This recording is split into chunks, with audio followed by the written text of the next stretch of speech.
All right, we are back. It's been a long time, too long, since we've had the Humane Society here. And I talked to Brian, and he says, well, I know somebody would be really interesting to talk about what she does for us, Humane Society. Yeah. So please welcome for the first time, everybody, Heather Concannon, everybody.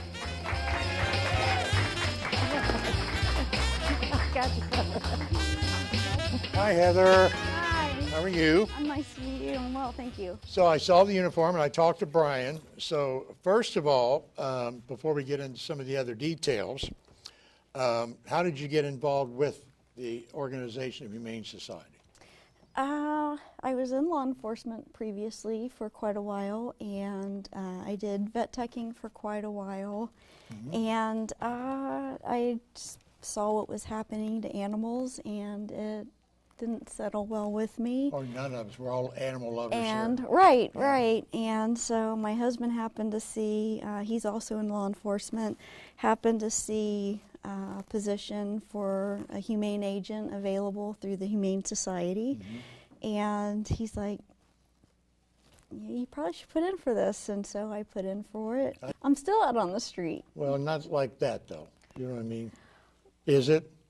Yeah. Educate me. You're still in the neighborhoods, right? I am in all Everywhere. Of, all Well, of the that's true, too. All All of the over Montgomery. neighborhoods Yeah. in Montgomery Good County. and bad. Okay. I thought if I called the Humane Society and I said, the guy next door has got 40 cats, is that when you step in, or what happens, what phone call is made where you step in to do what you do? A lot of it has to do with the location. There are some cities that are automatically contracted with the Animal Resource Center. The Animal Resource Center are commonly referred to as the dog wardens. And being the dog wardens, they primarily do all of the dog investigations. And that only is because they have more officers.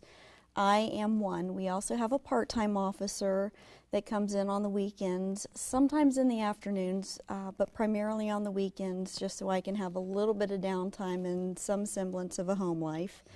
And they are able to do dog investigations, and I do companion animals, which in the state of Ohio is automatically classified as a dog and or a cat, no matter if they're born in captivity or if they're feral. If they are a dog or a cat in the state of Ohio, they are automatically companion animals, no matter where they're kept. And as a humane agent, I am also responsible for livestock, pocket pets, exotics. So, I never thought about Humane Society having horses and rabbits, and they got all these animals. Yes, I didn't we know do. that until Brian was going through some of that with me, that they have all kinds of animals there. And I didn't know yes, that. we do. What's Yes, the we do. number one call that you get most often to do what you do? Cats. Cats?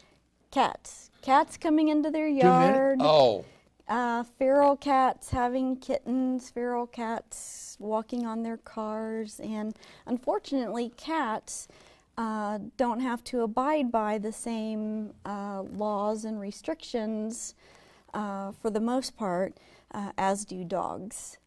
Dogs have to have licenses, they have leash laws, they have to be in their yards. Cats don't have to abide by that. So certain cities do have ordinances that maintain control over cats, and those cities are also, again, contracted with the ARC and the ARC is. the Animal Resource Resource, Center, okay. and they are responsible. Now, if we respond to those cities for cats, the Humane Society actually gets fined for going out and responding to those calls. Oh. So we are restricted by those laws or by those ordinances, and so Every city's we different. can't correct. Yeah. So we do have limits on where we can go, and because there are more officers at the Animal Resource Center that can respond to dog calls, and there is only one full-time me that is responding to dogs and cats and all of the livestock. It's a lot more time appropriate to send the dog calls to the Animal Resource Center. Yeah. So that frees me up more to go out on the horse complaints, especially this time of year when it's getting cold and the horses Yeah. don't have enough meat on their bones, can or see That it. is sad, boy. That is yeah. You know, Yeah. there's shows on, I can't think of the name of them right now, but I've watched quite a few where they go out, find horses, it's got all the ribs showing, and 675 rabbits in one house. One place had over 216 cats. Some of them weren't even living, and someone was living in that house. So Right. we need people like you to help handle all this, because obviously you love your job. Most days, yes, I do. Obviously you love your job. See if you remember any of these animals. They've all been I adopted. must, That and the looks like doggy Emma. will That's have Emma? a She's That looks gone. like Emma Bunny. I did, or her, Some of can't these tell. came in, and a lot of them go out to foster. If they're Temporary home. correct, Yeah. and we rely a lot on our fosters. We have over 600 Oh my God. volunteers. Is that a hamster? What is that? That's a guinea pig. Oh, okay. Look at that one. Oh God, I'd have been And tempted to take that one. I know, aren't they Oh, there's a cute? kitty, That kitty. looks like Liberty, but I know we still have Liberty. Oh, that cat there was listening to the Rob Dennis show, and he was so excited. He was going, yay. And that terrier, little terrier, right? That could be, yes. And they're all with families now. That is so super. Right. Oh, look at There's that a little one. Wow. Siamese. What else we got? Oh, that's a nice look. That's the first dog I ever had was that color, Penny. Oh, Oh, look at those eyes. Oh my God. I They're feel so just much better so looking at these cute. knowing they're with now somebody. that one, I don't know if you can go back, but you can see The cat? that yes, sir. That black and looks white like cat? Darby. That one, if you see its upper left ear Oh, it's has clipped been off. tipped. That one actually came in through our TNR program, which is a trap, neuter / spay release. So that one actually came in as a feral cat, but it actually passed the test, Wow. which made it homeable or adoptable.